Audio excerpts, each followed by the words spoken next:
The film opens with Tori and Kyle Breyer as they attempt to conceive a child. We see a number of books on shelves indicating this, though they appear to be unsuccessful. In the middle of their latest attempt, Tori feels vibrations from something crashing outside. At first, she brushes it off, but then a louder shake turns the lights off. They look out the window and see something has crashed outside. We then flash forward to a video of a child, Brandon, as he grows up. After seeing some of these clips, Tori is playing hide and seek with a slightly grown-up version of Brandon. Brandon is then at school, answering a question by a teacher. This gets the attention of a young classmate named Caitlin. Back at the farm that night, as Tori paints, Brandon sleepwalks to the basement and finds a meteor, the one he presumably arrived on Earth in. He chants angrily as he attempts to get close to it. Tori calms him down. The next morning, Brandon sets out to mow the lawn. Frustrated with starting the mower, he flings it a few hundred feet. He goes over to see the blade spinning on it. Curious, he jams his hand into it, stopping it cold without taking a scratch. The family stops at a diner later on with Tori, Kyle, his Aunt Marilee, and his Uncle Noah. When Noah attempts to give him a toy gun, Kyle chastises him. However, Brandon demands the gun. With that, the family leaves in the midst of their celebration, with a waitress looking on as they depart. The next morning, Brandon isn't even listening to Kyle. He notices that Brandon is chewing on a fork without taking any damage to his teeth. Kyle takes Brandon hunting, showing him his rifle and explaining how his body's changing after Tori found some lingerie ads underneath his bed. Later that night, Brandon is stalking Caitlin while listening to a slow rock tune. She notices the music is coming from her laptop, and she shuts it. However, she's nervous that he's watching her from a nearby window. Suddenly, her mother, the waitress from earlier, bursts in, asking what's wrong. She begins breathing nervously. Back at the farm, Noah and Tori are looking for Brandon. They find him. The next day at school, Tori talks with Brandon's teacher as he does some mysterious drawings in his notebook. Tori asks about them, and he closes it and walks away. Back at the farm, Kyle notices Brandon sitting on some chickens. He asks if he's alright, to which he acknowledges he is. The two go inside. Later on, Tori and Kyle go outside to see all the chickens have been murdered. Tori thinks a wolf did it, but Kyle thinks it's Brandon, noting he was out there earlier. At school the next day, Brandon and his classmates take part in a trust fall exercise. Caitlin is nervous about what took place the other night, but doesn't say anything. However, he falls to the ground after one classmate fails to catch him. He's okay, but Caitlin notes that she won't help him because he's a pervert.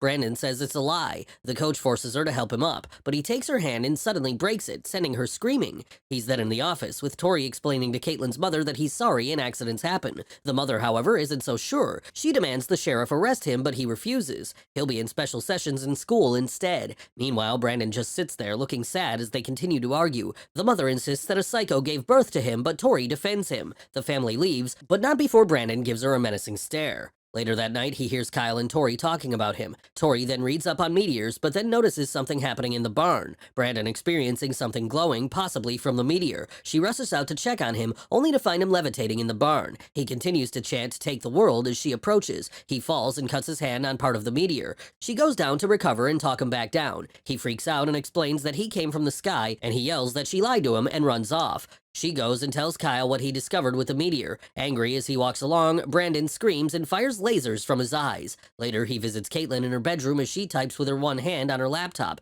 He tells her not to be scared and that she knows just how special he is. She says her mother said not to talk to him, but he says he's gonna take care of that. She cries as he suddenly departs, leaving a flower behind for her. Meanwhile, at the diner, her mother is just closing up shop, but she notices something is off. She walks out and suddenly sees diagrams on the windows, similar to that of what Brandon drew in his book.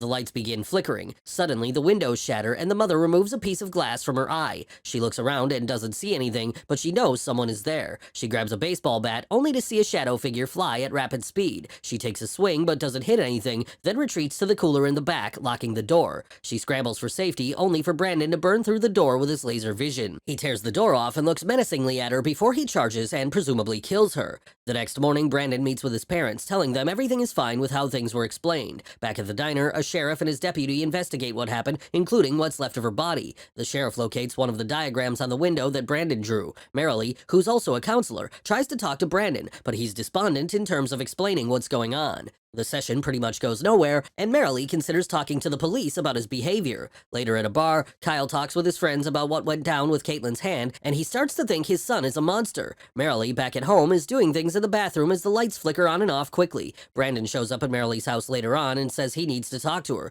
He says not to talk to the police as it's not good for anyone. She tells him to go home, and he leaves, supposedly, but he later stands outside her window and watches her text Noah. He comes back in the house in his costume, but Noah returns and finds him in the closet. closet. He escorts him out and threatens to tell his parents. They start to load up on Noah's truck, and when he tries to force Brandon into it, he's thrown up against the garage door. He gets up and drives away in his truck, fearful, but he is convinced Brandon is following him. Suddenly, the truck starts swerving out of control and loses power. He attempts to restart it, but Brandon appears in front of him as he screams. He lifts the truck off the ground, levitating it in the air, and then suddenly sending it crashing down. Noah viscerally breaks his jaw in the process as Brandon goes over to him. As he lays there dying, Brandon draws out another one of his symbols in the ground and it's blood. Brandon returns home, saying he was playing soccer the whole time. He explains how he was bullied, and that's how he lost his shirt.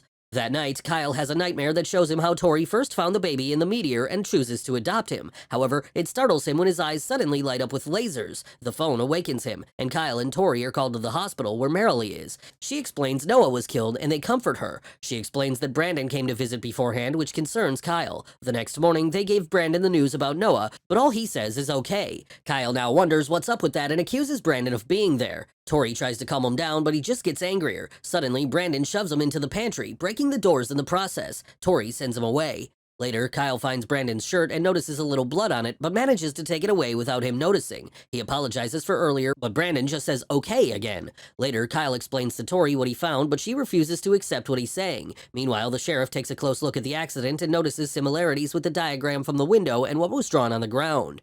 Kyle looks through old birthday cards of Brandon's and tries to comfort Tori that night. The next day, he opts to take Brandon on a hunting trip. As they go, the sheriff visits Tori to explain what he's found with the photos. She doesn't acknowledge them, but he says he'll be back. In the woods, Brandon and Kyle follow some deer tracks, and Kyle lets him walk ahead. Back at the house, Tori finds Brandon's notebook and notices the same diagram from the window and the road, along with other drawings like his outfit and the glass in the waitress's eye, and several dead people, along with the words, "Take the world." She panics. Back in the woods, Brandon investigates the tracks as Kyle attempts to shoot him. The bullet fires, but just bounces off of Brandon's head. He shows a startled look as Kyle attempts to reload. Once he does, however, Brandon vanishes. Kyle runs in a panic, but Brandon, now hooded again, flies around and appears around him. He finally tackles him and forces him to sit up. Kyle tries to apologize, but Brandon suddenly fires his laser eyes that shoot through his skull, killing him. At the house, Tori frantically tries to call Kyle, but to no avail. Brandon finally answers, and Tori asks where Kyle is. Brandon explains he's gone and that he's coming home. He hangs up and begins flying through the house at a rapid pace, destroying it in the process. She calls 911 as he continues to fly around her. The sheriff and his deputy are called in after the 911 call is cut short. They show up to see the house is devastated from Brandon's destruction.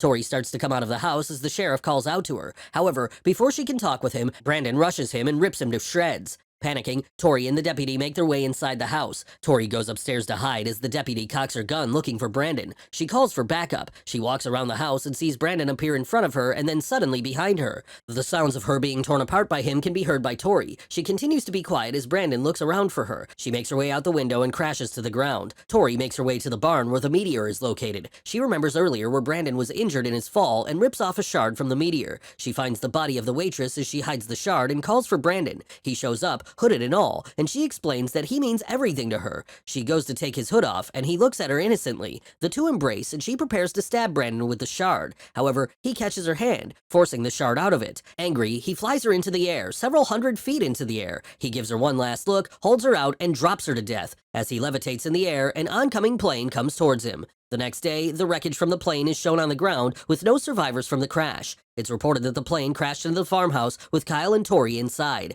Brandon sits there, eating a cookie with an innocent look on his face. During the end credits, we see cities devastated and millions dying by Brandon's hands.